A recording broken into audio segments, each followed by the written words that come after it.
Po ang isang pinakahalagang araw ng anak ng aking kaibigan Panginoon na si Raquel at si Dandan.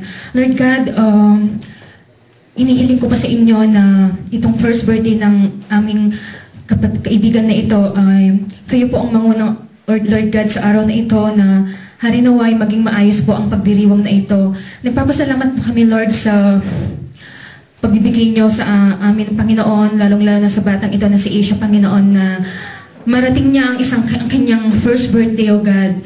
Gayon di po, Panginoon, inihiling ko po sa inyo na ang babyng ito, na alagaan niyo po siya, Panginoon.